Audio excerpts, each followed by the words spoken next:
يهده الله فلا مضل له ومن يضلله فلا هادي له ونشهد أن لا إله إلا الله وحده لا شريك له ونشهد أن محمدا عبده ورسوله أما بعد فأعوذ بالله من الشيطان الرجيم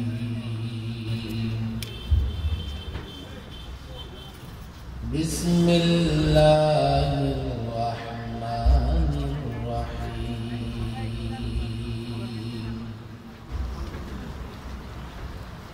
لا تجد قوما يؤمنون بالله واليوم الآخر يوافقون من حاد الله ورسوله صدق الله مولانا العظيم وصدق رسوله النبي الكريم ونحن على ذلك من الشاهدين والشاكرين والحمد لله رب العالمين. হেফাজত ইসলাম ফেনী জেলা শাখা কর্তৃক আয়োজিত আজকের এই শানে রিসালাত মহাসম্মেলনের মোহতারাম সভাপতি, জেলার নেতৃবৃন্দ, ওলামায়ে কেরাম, ছাত্র জনতা এবং নবী প্রেমিক মুসল্লিবৃন্দ, দীর্ঘ আলোচনা করার সুযোগ নেই। আর ঠিক এখানে লম্বা আলোচনা করা উচিত হবে না। স্টেজে যারা বসা ওনারা ফেনী এবং এর আশপাশ এলাকার মাদ্রাসার দায়িত্বশীল শাইখুল হাদিস, মুহাদ্দিস এবং মুদাররিস, অত্যন্ত সম্মানী এবং বুজুর্গ। তাদের সামনে কোনো ইলমি তাকরীর নয়, লম্বা কোনো আলোচনাও নয়। এছাড়া আমার সামনে যারা বসে আছেন অধিকাংশই তালিবুল ইলম, দিন প্রিয়, ইসলাম প্রিয় এবং ইসলাম সম্পর্কে যথেষ্ট জানাশোনা আছে। তারপরেও শানে রিসালাত এই সম্মেলন থেকে কয়েকটি বিষয়ে সংক্ষিপ্ত কথা আমি বলতে চাই। আমার কথার পূর্বে আইন শৃঙ্খলা বাহিনী, রাষ্ট্রের বিভিন্ন সংস্থার সদস্য, বিশেষ করে যারা আইন শৃঙ্খলা সহ নানা দায়িত্বে নিয়োজিত, তাদের কাছে আমার আবেদন, সঙ্গে সঙ্গে সাংবাদিক বন্ধু যারা, তাদেরকেও বলছি, আমরা কি চাই, আমরা কি বলছি, কেন বলছি, দয়া করে বুঝবেন, ঠিক মতো পত্রিকায় রিপোর্ট করবেন এবং গভর্নমেন্টের এজেন্সির ভাইয়েরা যথাযথভাবে আমাদের কথা আপনাদের উপর মহল পর্যন্ত পৌঁছে দেবেন। আলেম ওলামাদের কথা যথাযথভাবে না বুঝবার কারণে আর কিছু মিডিয়া, বামপন্থী, রামপন্থী, পৌত্তলিকদের দোসর, সাম্রাজ্যবাদীদের এজেন্ট, এমন কিছু মিডিয়া জেনে বুঝেই আমাদের কথাকে বিকৃত করে। লক্ষ জনতা সাক্ষী কি বলতে চাই আমরা এবং কেন বলছি। আমাদের কথা শুধুমাত্র ব্যক্তি স্বার্থে, মাদ্রাসার স্বার্থে, দিনদার শ্রেণীর স্বার্থে এমন নয়। আমাদের কথা দেশের স্বার্থে এবং ইনস্টিটিউট ইসলামের স্বার্থে। যারা মনে করে দেশকে ভালোবাসে, যারা মনে করে ইসলামকে ভালোবাসে, যারা মনে করে তারা শান্তি এবং শৃঙ্খলার পক্ষে, যারা মনে করে ন্যায় এবং ন্যায্যতার পক্ষে, অন্যায় এবং অশান্তির বিপক্ষে, তারা কখনোই আমাদের বক্তব্যের সঙ্গে দ্বিমত করতে পারে না। আর যারা ব্যক্তি স্বার্থ চরিতার্থ করতে চায়, যারা যে কোনো উপায়ে ক্ষমতার মসনদ ধরে রাখতে চায়, যারা নানা রকমের টাল বাহানা করে দু চার পয়সা কামাতে চায়, তাদের কাছে আমাদের বক্তব্য নিয়ে অনেক প্রশ্ন থাকবে। তাদের কথা আমি বাদ দিয়ে বলি।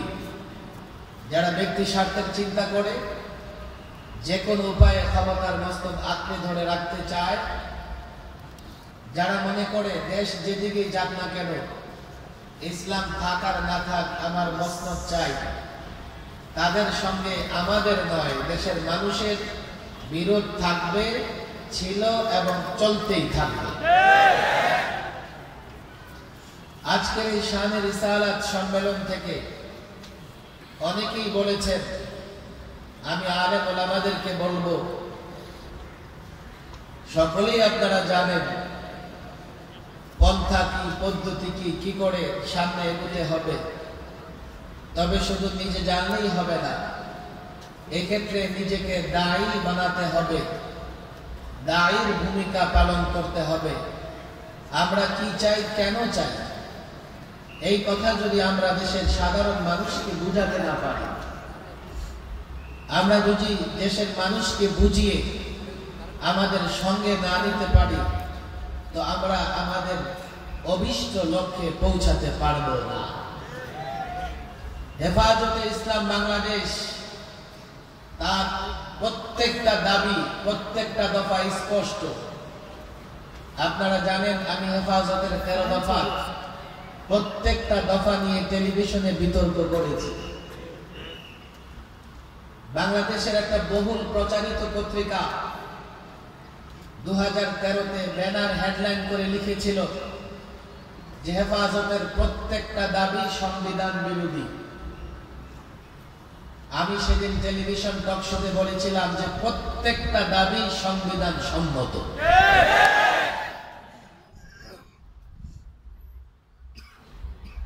টেলিভিশন টক শোতে আমি শুধু দাবি করিনি, এই প্রত্যেকটা দফাকে সংবিধান বিরোধী, রাষ্ট্র বিরোধী প্রমাণ করবার জন্য যত যুক্তি দাঁড় করানো হয়েছিল, আমি টেলিভিশন টক শোতে প্রত্যেকটা যুক্তির দাঁত ভাঙা জবাব দিয়েছিলাম। 13 থেকে 21 সাল 8 বছর গড়িয়ে গেলেও হেফাজত যে দাবিগুলো করেছিল, প্রত্যেকটা দাবি বাস্তবসম্মত এবং যৌক্তিক। যতই দিন যাচ্ছে ততই তা স্পষ্ট হচ্ছে। একটা একটা করে ব্যাখ্যা করব না। হেফাজতে ইসলাম নাস্তিক মুরতাদদের শাতিমে রাসূল, যারা রাসূল সাল্লাল্লাহু আলাইহি সাল্লামকে গালি দেয়, উম্মাহাতুল মুমিনিনদের দিয়ে কটূক্তি করে, যারা আল্লাহ তাবারক ওয়া তাআলা সম্পর্কে নানা ধরনের কুরুচিপূর্ণ বক্তৃতা রাখে, হেফাজতে ইসলামের একটা দাবি ছিল সর্বোচ্চ শাস্তির বিধান করে তাদেরকে বিচারের মুখোমুখি করতে হবে। আজও হয়নি, আমরাও ভুলে যাইনি, আমরাও বলছি, বলতেই থাকবো। কদিন আগে যখন একজন ব্লগার হত্যার দায়ে ব্লগারকে জাহান্নামে পাঠানোর কারণে কয়েকজন আশিকে রাসূলকে সর্বোচ্চ শাস্তি দেওয়া হয়। হেফাজতে ইসলামের অফিসিয়াল বক্তব্য আপনারা দেখেছেন।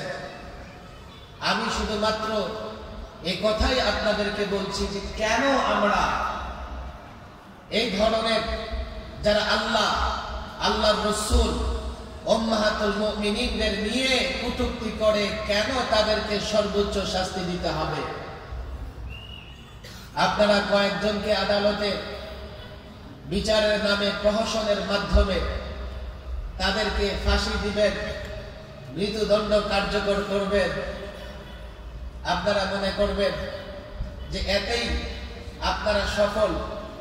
সবচাইতে দুঃখজনক ব্যাপার হচ্ছে আদালত তার যে পর্যবেক্ষণ দিয়েছে, পর্যবেক্ষণে আদালত বলেছে যাতে যাতে কথা বলার সাহস হিম্মত মানুষের ভেতরে থাকে, বাক স্বাধীনতা যাতে অটুট থাকে, এই জন্যই নাকি তারা এই শাস্তি দিয়েছেন। তো এখানে বাক স্বাধীনতা কি?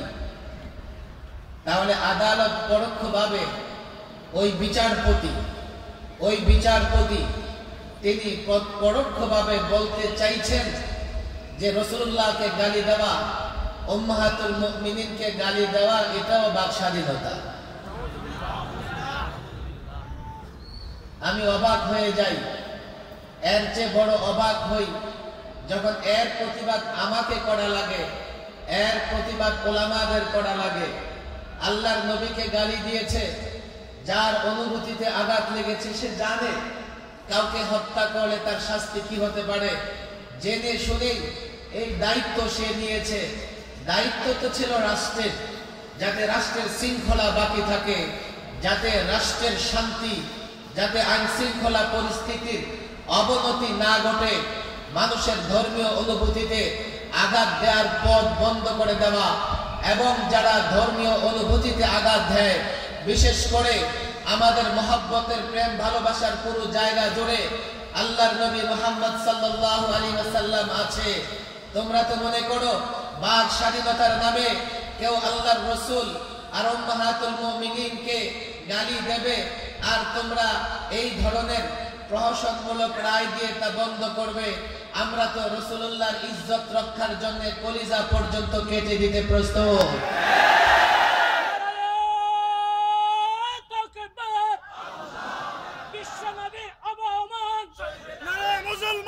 সময় অনেক কম, কিছু কথা বুঝবার চেষ্টা করেন। আমি এখানে যা বলছি এখানে লক্ষাধিক জনতা শুনছে এমন নয়। এই কথা হোয়াইট হাউস, রেড হাউস পর্যন্ত পৌঁছে যাবে। নানা রকমের ষড়যন্ত্র হচ্ছে। এক ধরনের ষড়যন্ত্র হচ্ছে হেফাজত রাষ্ট্রদ্রোহী, হেফাজত রাষ্ট্র বিরোধী, রাষ্ট্রের আইন শৃঙ্খলা বিরোধী, হেফাজতে জঙ্গি আছে, হেফাজতে সন্ত্রাসী আছে। কিছু পত্রিকা রিপোর্টের মাধ্যমে এবং কিছু মুনাফেক, শোনো ছাত্র জনতা, তোমাদেরকে বলে যাই, কিছু মুনাফেক গভর্নমেন্টের এজেন্সির লোকদেরকে বুঝাতে চাইছে সাকত সাহেব উনি অনেকটা জঙ্গি মোনা, মামুন সাহেব সন্ত্রাসী মোনা, জুনায়েদ বাবু নগরী উনি একটু উগ্র মোনা। এই হেফাজত এখন উগ্রদের সংগঠন, হেফাজত এখন জঙ্গিদের সংগঠন। আর গভর্নমেন্টের লোকেরা তাদের বক্তব্য শুনে কেউ কেউ অতি উৎসাহী গভর্নমেন্টের একটা অংশ আমাদের মুখ চেপে ধরার চেষ্টা করছে। শোনো, পরিষ্কার বলি, আগেও বলেছি, নতুন কথা নয়। সরকারি চাকরি করো, তুমি নতুন আসছো, 8 বছরে অনেক পরিবর্তন হয়েছে, তুমি হয়তো ইতিহাস জানো না। হেফাজতে ইসলাম আধ্যাত্মিক সংগঠন, শান্তিপ্রিয় সংগঠন। তবে হ্যাঁ, শান্তিপূর্ণ সংগঠনকে যদি অশান্ত করবার চেষ্টা করো কিংবা জঙ্গি উগ্রবাদ বলে কটাক্ষ করো, শুধু অন্যায়ের মোকাবেলা করবার পথ পদ্ধতি আমরা জানি। আমরা জঙ্গিও নয়, সন্ত্রাসীও নয়, আমরা আইন শৃঙ্খলার বিরুদ্ধেও নয়। তবে হ্যাঁ, আমরা আমাদের অধিকারের কথা বলি। যদি জঙ্গি কিংবা সন্ত্রাসের দোহাই দিয়ে আমাদের অধিকার নিয়ে ছিনিমিনি খেলবার চেষ্টা করা হয়, আমাদের ইতিহাস তোমাদের সামনে, আমাদের আকাবেরদের ইতিহাস তোমাদের সামনে। আমরা জঙ্গি নয়, সন্ত্রাসী নয়, দেশ প্রেমিক, ইসলাম প্রেমিক, দেশ এবং ইসলামের পক্ষে লড়তে মরতে মারতে আল্লাহর কসম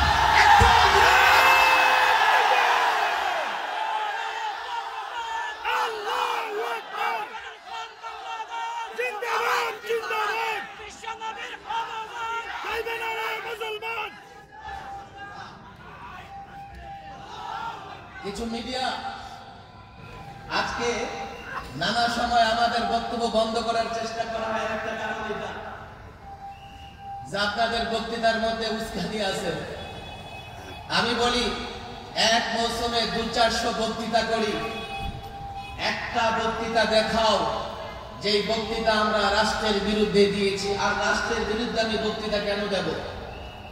এই রাষ্ট্র তো তোমার বাপদাদার না, রাষ্ট্র আমারও, আমার বাপদাদারও। এই রাষ্ট্র শুধু তোমাদের আর আমাদেরকে ভাড়াটিয়া মনে করো, তোমরা ঠিকাদার হইছ। এমন মন মানসিকতা পরিহার করো। আমরা রক্ত কেন, রক্তের সাগর দেখেও ভয় পাই না। 2-4টা মিডিয়া আছে, বলতে থাকলে আমাদের বিরুদ্ধে রিপোর্ট করতে থাকে। কেন আমরা আল্লাহর নবীর দুশমনদের সর্বোচ্চ শাস্তি চাই? যুক্তি চাও, আমি 1 কোটি যুক্তি দিয়ে দেব। আল্লাহর নবীদের গোলাম যারা, আমি নাম বলবো না, বাংলাদেশে আইন আছে, রাসূলুল্লাহর গোলাম আমরা তো মনে করি আল্লাহর নবীর জুতা স্যান্ডেলের বরকত, আল্লাহর নবীর গোলামের গোলাম আমরা। যদি আমাদের কারো ব্যাপারে কটূক্তি করলে আইন করে শাস্তির ব্যবস্থা করা হয়, আমাকে বলো তোমরা কেমন মুসলমান? রাসূলুল্লাহকে নিয়ে কটূক্তি করলে আইন করে কেন শাস্তির ব্যবস্থা করতে পারো না? সিদ্ধান্ত তোমরা নাও, তোমরা মুসলমান না মুনাফিক? যুক্তি আমরা দিয়ে দেই, আমরাই যুক্তি দেই। দেশ এবং ইসলামের পক্ষে আমরা কথা বলি। যদি আল্লাহর নবী দুশমনদের, কটূক্তিকারীদের সাথে রাসূলের শাস্তি নিশ্চিত না হয়, এটা মনে করো না যে শুধুমাত্র মৌলবীরাই রাসূলকে মহব্বত করে। না না না, এদেশের প্রত্যেকটা মানুষ রাসূলকে মহব্বত করে। আমি মনে করি নয়, শুধুমাত্র বাস্তব স্কুল, কলেজ, ইউনিভার্সিটি, পুলিশ, সেনাবাহিনী থেকে শুরু করে বিজেপি, প্রত্যেকটা সেক্টর, প্রত্যেকটা প্রতিষ্ঠানের লোকেরা রাসূলুল্লাহকে মহব্বত করে। বলবেন তাহলে আপনারা চিল্লান কেন? আমরা রাসূলুল্লাহকে কাছে থেকে মহব্বত করি। কোথাও যদি আগুন লাগে, কাছে যে থাকে তার গায়ে তাপ লাগে, আর দূরের লোকেরা শুধু দূর থেকে তাপ লাগে না, আফসোস করতে থাকে। আমরা এই জন্যই চিৎকার করি, আল্লাহর নবীকে কটূক্তি করে আমাদের গায়ে আগুনের তাপ লাগে। আল্লাহর নবীকে কটূক্তি করে আমাদের কলিজা আগুনের তাপে পুড়ে যায়। আমরা সবার আগে চিল্লাই, এর মানে এই নয় আমরা শুধুমাত্র এর প্রতিবাদ করি। তোমরা জানো না, বুঝো না, জানবার চেষ্টা করো, বুঝবার চেষ্টা করো। নবীর গোলামের কাউকে কটূক্তি করলে যদি শাস্তির বিধান থাকে, আল্লাহর নবীকে নিয়ে কটূক্তি করে কেন শাস্তির বিধান থাকবে না? যদি মুসলমান হও, মুনাফিক না হও। যদি মুসলমান হিসেবে মরতে চাও, মুনাফিক হিসেবে মরতে না চাও, দেশের জন্য, শান্তির জন্য, শান্তি শৃঙ্খলার জন্য, ইমানের জন্য ইমানদার থাকতে হলে পরিষ্কার বলছি, এমন একটা আইন চাই, এমন একটা আইন চাই যে আইনে আল্লাহর নবীর কটূক্তিকারীর সর্বোচ্চ শাস্তি হবে। আর যদি সর্বোচ্চ শাস্তি না হয়, আমাদের গায়ে যখন আগুন লাগবে, আল্লাহর কসম গোটা বাংলায় আমরা আগুন ছড়িয়ে দেব।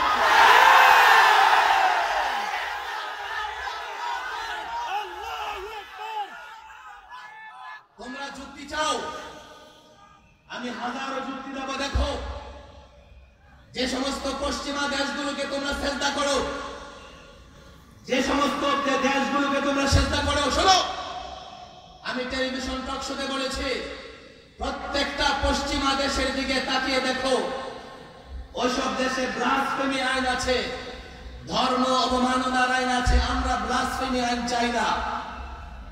তবে ওইসব দেশেও ধর্ম অবমাননার আইন আছে, অথচ তারা আমার দেশের চেয়েও ওইসব দেশে বাক স্বাধীনতার নিশ্চয়তা বেশি। যুক্তি আমি বললাম না, আমি যুক্তি দিতে থাকলে রাত শেষ হয়ে যাবে। দেখো সরকারি দলের লোকেরা, আমার এজেন্সির বাইরে, এখন তুমি গুগলে যাও, গিয়ে সার্চ করো, দেখো পৃথিবীর কোন কোন দেশে ধর্ম অবমাননার আইন আছে। ওইসব দেশে বাক স্বাধীনতা আমাদের দেশের চাইতেও বেশি। তাহলে আমাদের দেশে যদি এই ধর্ম অবমাননা, আল্লাহর নবীর কটূক্তিকারীর শাস্তির বিধান থাকে, তো তোমাদের ইজ্জত কোথায় যায়? মনে করে কি যে এই ধরনের আইন করলে ওদের ইজ্জত যাবে? আরে ইজ্জত যা যাবার আরো আগেই চলে গেছে। এখন যদি তোমরা ইজ্জত ফিরায় আনতে চাও, ইজ্জত যা যাবার সর্বশেষ মাফিয়া পর্যন্ত আর ইজ্জত যাওয়ার কোনো জায়গা নাই। এখন ইজ্জত পুনরুদ্ধার করতে পারো। তোমাদেরকে ইজ্জত পুনরুদ্ধার করার রাস্তা বলে দেই। যদি আল্লাহর নবীর ইজ্জত বাংলাদেশের জমিনে হেফাজত থাকে, তো আল্লাহ তোমাদের ইজ্জত বাড়ায়া দেবেন। আর যদি আল্লাহর নবীর ইজ্জত বাংলাদেশে হেফাজত না থাকে, তো তোমাদের ইজ্জত তো গেছেই, বাকি আর কি যাবে, বেইজ্জতি কতটা হবে, এটা একমাত্র আল্লাহই জানে। কত যুক্তি চাও? তোমাদেরকে কত যুক্তি দেব? প্রতিবেশী দেশ ভারতে কদিন আগে পত্রিকায় দেখেছি, মাদ্রাসায় বেদ, হিন্দুদের ধর্মগ্রন্থ, বেদ পড়া বাধ্যতামূলক করেছে ভারতে, ধর্মনিরপেক্ষ ভারতে। বাংলাদেশে যদি আমরা কোরআন বাধ্যতামূলক করার কথা বলি, তো নাস্তিক মোর্তাদের গায়ে আগুন ধরে যায়। পাকিস্তানে স্কুল কলেজে কোরআন শেখা বাধ্যতামূলক। আপনি দেখবেন কোত্থেকে যে আসে আল্লাহ ভালো জানে। চেয়ারে বসে মাদ্রাসায় কি পড়ানো হয়, ইতিহাস কতটুকু পড়ানো হয়, ইংরেজি কতটুকু পড়ানো হয়, ভূগোল কতটুকু পড়ানো হয়, এই খোঁজ খবর নেয়। কিন্তু নিজেরা যে নুরানি কায়দা পড়তে পারে না, তার খবর নাই। এক আলেমের সঙ্গে বিতর্কে পরাজিত হয়ে একজন এখন নুরানি কায়দা পড়তেছে। আমি বেচারার জন্য দোয়া করি যে আল্লাহ তাড়াতাড়ি নুরানি কায়দা পড়ার শেষ করার তৌফিক দান করুন। নুরানি কায়দা শেষ করে কোরআন শরীফ পড়বে। কোরআন শরীফ পড়ে বলবে যে হুজুর আমি এখন কোরআনের তর্জমা পড়ব। তো হুজুর বলবে হবে না, ব্যাকরণ পড়া লাগবে, নাহু পড়ো, সড়ক পড়ো, আরো 2 বছর লাগবে। এরপরে বলবে হুজুর আমি এখন কোরআন বুঝতে চাই। হুজুর বলবে তাতেও হয় না, ভোকাবুলারি পড়ো, শব্দার্থ পড়ো, কিছু আলফাজ আর তার অর্থ শেখো। লাগবে 1 বছর। 5 বছর পড়ার পরে সে যখন দেখবে একটু একটু কোরআন বুঝে, তখন বুঝবে আলেম কাকে বলে। আরে তোমরা আলেমদের মোকাবেলা করতে চাও, আলেম কি জিনিস বুঝতে হলে 5 বছর তোমাদের পড়া লাগবে। 5 বছর পরে আলেমের আলেম কি জিনিস তোমরা বুঝতে পারবে। প্রশ্ন করে এই বুদ্ধিজীবী, ডাক্তার, অনেক গণ্যমান্য ব্যক্তিত্ব, তার পেশা কিংবা তার মেধাকে আমি অস্বীকার করি না, কিন্তু কয়েকদিন আগেও মৌলবীদের বড় বড় নসিহত দিছে। আমরা এই কথা বলি না যে তোমার ডাক্তারি পেশা আমাকে দাও, তুমি ইঞ্জিনিয়ার, আমাকে ইঞ্জিনিয়ারের পেশা দিয়ে দাও। আমরা বলি না তুমি ব্যারিস্টার, আমিও ব্যারিস্টার। তবে আমরা এতটুকু পড়ি, আমরা এতটুকু বলি, আমরা কোরআন পড়েছি, আমরা আলেম। ইসলামের কোন বিষয়ে আলেমদের জিজ্ঞেস করো, আলেমদের সঙ্গে বাড়াবাড়ি করবার চেষ্টা করো না। যদি ভারতে, এটা ভারত বড় খারাপ কাজ করেছে, আর এটা ভারতের ধারাবাহিক ষড়যন্ত্র মুসলমানদের বিরুদ্ধে। আমরা কিন্তু এই কথা বলি না হিন্দুদের, বৌদ্ধদের, খ্রিস্টানদেরকে কোরআন পড়াইতে হবে, বরং তারা কোরআন হাতে নিলে নিষেধ করি, তোমরা অপবিত্র কোরআনকে স্পর্শ করো না। আমরা এতটুকু বলি একজন মুসলমানের জন্য কোরআন এটা বাধ্যতামূলক শিখতে হবে। হেফাজতে ইসলামের এটাও একটা দাবি ছিল, যাতে মুসলমানদের পাঠ, মুসলমানদের সিলেবাস যাতে ইসলামী পড়ান হয়, পৌত্তলিক কিংবা নাস্তিকবাদের না হয়। কিন্তু আফসোস, আমরা এখনো আমাদের দেশে স্কুল, কলেজ, ইউনিভার্সিটির ছাত্রদের জন্য কোরআন শিক্ষা বাধ্যতামূলক, এটা আমরা দেখতে পাই না। তোমরা কাকে পরোয়া করো? আমাকে বুঝাও, কাকে পরোয়া করো? যাদেরকে সেজদা করো তাদের আচরণ দেখো, যাদেরকে সেজদা করো তাদের উগ্রতা দেখো। হ্যাঁ, তারা উগ্র, কিন্তু তোমরা সহনশীল হও।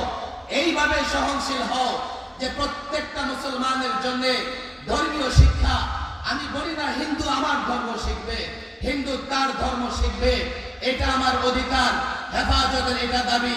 আমরা বলবো সব মুসলমানকে বলবো, আমরা যখন দ্বীনি শিক্ষার কথা বলি, শোনো মুসলমান, আমি ব্যক্তির কথা বলি না, আমি আলেম, আমার ছেলে কোরআন এইভাবেই পড়বে। ব্যবসায়ী চাকরিজীবী, তার ছেলেরও কোরআন পড়া দরকার। আজকে যদি স্কুল কলেজ ইউনিভার্সিটিতে কোরআন শিক্ষা বাধ্যতামূলক না হয়, ওই মুসলমানের ছেলে কোরআন শিখতে পারবে না। আজকে প্রাইমারি স্কুলে কোনে 2 কোটি ছেলে মেয়ে পড়াশোনা করে, তারা কোরআন শিক্ষা থেকে বঞ্চিত। শোনো, আমরা যদি চিৎকার না করি, ইউটিউবাররাও শোনে না, তোমরাও শোনো না। আমরা বলি, পরিষ্কার বলি, আমরা চাই আমার ছেলে ভূগোল কতটুকু পড়েছে আমি জানতে চাই না, ইতিহাস কতটুকু পড়েছে আমি জানতে চাই না। আমি জানতে চাই কবে কবে কবে বাংলাদেশের প্রত্যেকটা মুসলমানের বাচ্চা কোরআন শিখবে। আপিল করি, ভদ্র ভাষায় করি, যদি না বুঝো আঙ্গুল তেড়া করতেও আমরা জানি। আমি হেফাজতের এক এক করে 13টা দফা বলার উদ্দেশ্য নয়, আমার উদ্দেশ্য হচ্ছে আমরা চাই এদেশের প্রত্যেকটা মুসলমানের ছেলে কোরআন পড়া জানুক। আমরা চাই কিনা? এটাকে আমাদের অন্যায়, এটাকে আমাদের উগ্রতা? আমরা যদি বলতাম যে হিন্দু কোরআন শিখবে, যেমন ভারতে বলা হয় মুসলমান বেদ পড়বে, সেটা উগ্রতা না? যারা উগ্রতা দেখায় তাদের সঙ্গে সম্পর্ক থাকে।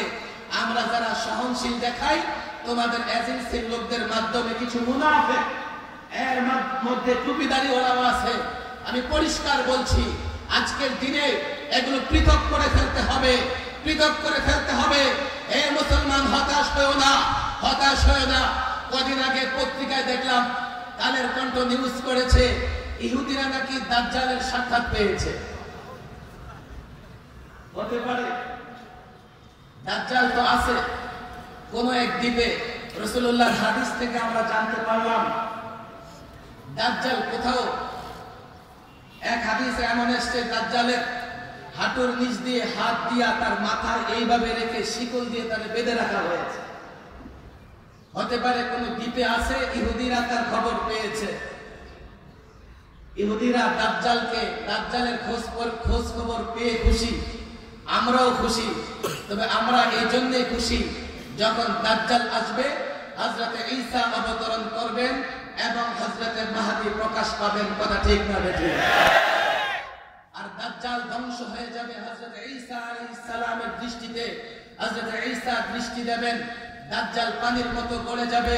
মুসলমান, তোমাদের সুসংবাদ দিয়ে যাই, হাফিজ হুজুর রাহমাতুল্লাহ আলাইহি খেলাফত আন্দোলন প্রতিষ্ঠা করার সময় বলেছিলেন, আমার এই কাফেলা ইমাম মাহদীর কাফেলার সঙ্গে মিলিত হবে। আজকে বাংলাদেশের রাজনীতি, বাংলাদেশের আন্দোলন সংগ্রামের সূতিকাগার হযরত হাফিজ হুজুরের সুরে আমি সুর মিলিয়ে বলতে চাই, দাজ্জাল দেখেছে ইহুদিরা, আমরা ইমাম মাহদীর আগমনের অপেক্ষায়, আমরা হযরত ঈসা আলাইহিস সালামের অবতরণের অপেক্ষায়। শোনো শোনো, ইহুদি, নাসারা, মুশরিক কেউ বাঁচতে পারবে না মাহদীর কাফেলার হাত থেকে, কেউ রক্ষা পাবে না হযরত ঈসার হাত থেকে। জানো, গাছের নিচে লুকালে গাছ বলবে ইহুদি আছে, হত্যা করো। গোটা পৃথিবীতে ইসলামের ঝান্ডা উঠবে, মাহদীর কাফেলার বিজয়ী হবে। খুব দেরি নয়, হাফিজ হুজুর শুরুদার করে গেছেন, প্রস্তুতি নাও, প্রস্তুতি নাও। আমরাই হব মাহদীর কাফেলা, আমরাই হব, আমরাই হব, লড়াই হবে। আমার কথা বুঝবার চেষ্টা করো, আমরাই হব মাহদীর কাফেলা। আজকে যারা হেফাজতের নেতৃত্ব দিচ্ছেন, আজকে যারা হেফাজতের সঙ্গে আছেন, তারাই হাফিজদের কাফেলা, তারাই মাহদীর কাফেলা হবে। আল্লাহর কসম, আল্লাহর কসম, গোটা পৃথিবীতে ইসলাম বিজয় হবে, আমারও ইসলাম বিজয় হবে।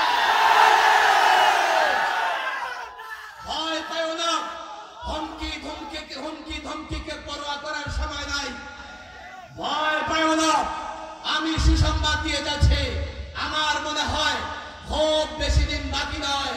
ইনশাআল্লাহ ইনশাআল্লাহ আমরা যদি হকের উপরে অটুট থাকতে পারি, আমরাই হব ইমাম মাহাদির বাংলাদেশে কাফেলা। ভয় পাবার কোনো কারণ নাই, কোনো কারণ নাই। ফেনী জেলার ওলামায়ে কেরাম আপনারা বড় সাহসী, আপনারা অনেক সাহস করে প্রোগ্রাম করে। আমি এর আগে ওই প্রোগ্রামে বেশ কয়েকবার এসেছি। আমি প্রথম যে কথা বলেছি তাই হতে হবে। আপনারাই বাংলাদেশের ইমাম মাহাদির কাফেলার নেতৃত্ব দেবেন। আপনাদের সঙ্গে তারাই যাবে যাদেরকে আপনারা দাওয়াত দিয়ে আপনাদের মতো করতে পারবেন। আমরা আজকে এখানে এসেছি, আমরা ওয়াদা করে যাব ইসলামের দিকে আজ থেকে প্রত্যেকেই ইসলাম এবং শান্তির দিকে দেশের জনগণকে দাওয়াত দিব, ইসলাম বোঝাবার চেষ্টা করব। রাজি আছি তো ইনশাআল্লাহ? নিজেকে প্রত্যেককে ইমাম মাহাদির কাফেলার সৈনিক হিসেবে মনে করতে হবে। প্রস্তুতি নাও, দেশের জনগণকে বুঝিয়ে। আমরা কোনো ছোটখাটো সরকারের চেয়ারেরও আমরা লোভ রাখি না, আমরা এগুলোকে পরোয়াও করি না, এগুলোর আশায় লড়াইও করি না। আমরা তো বিশ্বব্যাপী ইসলামের ঝান্ডাকে উড্ডীন করতে চাই, তার অংশ হিসেবে আমরা বাংলাদেশেও ইসলামের ঝান্ডা উড্ডীন দেখতে চাই। পরিষ্কার বলছি, বক্তব্য শেষ করছি, আজান দিয়ে দেবে। আমাদের দাবিগুলো তোমরা শোনো। আমাদের দাবিগুলো শুধু ইসলামের পক্ষে নয়, দেশের পক্ষে। এই দেশের 90% মুসলমানের এই দেশে সব আল্লাহর রাসূলকে মহব্বত করে, উম্মাহাতুল মুমিনিনকে মহব্বত করে। এমন একটা আইন করো, এমন একটা আইন করো যাতে করে ওই নাস্তিকবাদ, যাতে করে শাতেমে রাসূলের বিচারের ব্যবস্থা হয়। যদি না করো, আর কোন মুসলমান নিজ দায়িত্বে কোন শাতেমে রাসূলকে জাহান্নামে পাঠায়, এই দায়িত্ব আমরা নেব না, তোমাদেরকে নিতে হবে। পরিষ্কার বলছি, মানুষের সেন্টিমেন্ট বুঝবার চেষ্টা করো, সেন্টিমেন্ট বুঝবার চেষ্টা করো।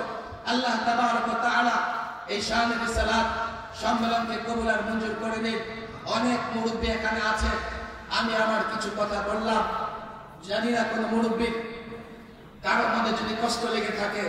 আমি কিছু কথা আমার মতো করে বলেছি, আপনাদের কাছে দোয়া চাই এবং আমি আশা রাখি ইনশাআল্লাহ আজকের এই ফেনী জেলা থেকে শানে রিসালাত যে সম্মেলন শুরু হয়েছে, সারা দেশে ইনশাআল্লাহ আমরা রাসূলুল্লাহর ইজ্জত রক্ষায় আবারও শানে রিসালাত সম্মেলন করব ইনশাআল্লাহ। আল্লাহ তাবারক ওয়া তাআলা তৌফিক দান করুন।